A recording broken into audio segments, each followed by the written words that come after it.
SCP-106 is what the Foundation calls the Old Man.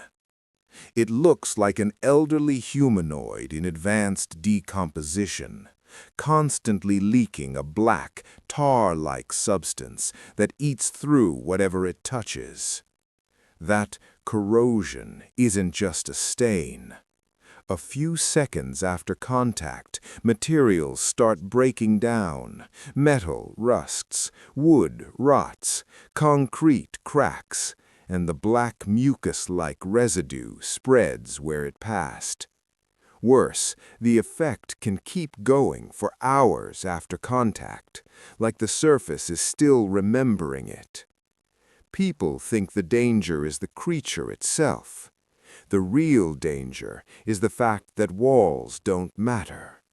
SCP-106 can move through solid material, like the building is water.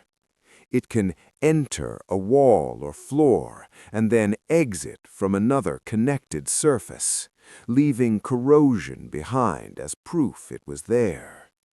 When it hunts, it doesn't rush. It chooses a victim, injures them, and then takes them somewhere else. The reports call it a pocket dimension, a place made of halls and rooms where SCP-106 controls the space like it owns it. If someone vanishes during a breach, the Foundation doesn't write dead, they write missing, because the body didn't stay on our side. Here's how an encounter usually starts, before anyone even sees it. First, a wet black mark appears on a clean wall. Then another patch shows up on the ceiling in a corridor nobody walked through, and the air smells wrong, like rust and damp soil.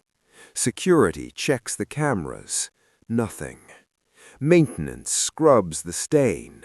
It comes back, darker. Then the corridor goes quiet, as if the building is holding its breath. A slow footstep sound begins, too heavy, too patient, not running, not searching, just approaching. And then, right above you, the ceiling bleeds black. That's when the Foundation's response team stops thinking in terms of rooms and starts thinking in terms of surfaces. Because 106 doesn't need a doorway, it is the doorway. If it reaches you, don't expect a clean fight. Expect a touch that burns, a floor that turns soft, and a drop into a place that doesn't follow normal rules. So what do you do if you're unlucky enough to be near SCP-106? You do two things. You stop moving like prey, and you stop trusting the building. What you should/shouldn't do, lore-based. Don't. Don't rely on locks, doors, or safe rooms. SCP-106 can pass through solid matter. Don't touch the black corrosion or the mucus residue. The corrosive effect can persist for about 6 hours after contact. Don't chase it into tight corridors or dead ends.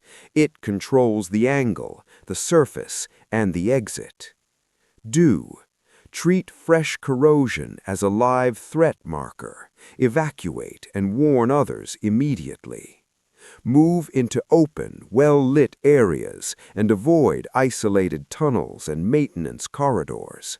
The Foundation uses intense lighting as part of its containment response.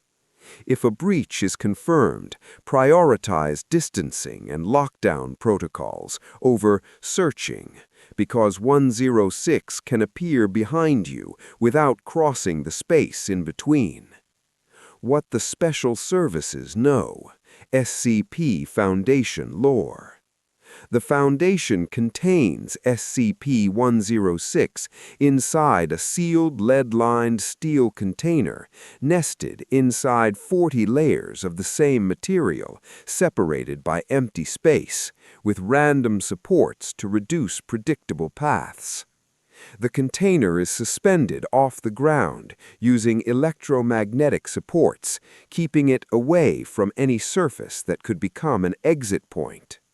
A secondary containment area uses 16 spherical cells with random fluids and surfaces, plus a light system capable of flooding the entire assembly with at least 80,000 lumens instantly, without direct human involvement. In other words, they don't try to win. They try to confuse it, slow it down, and keep it away from surfaces that give it choices.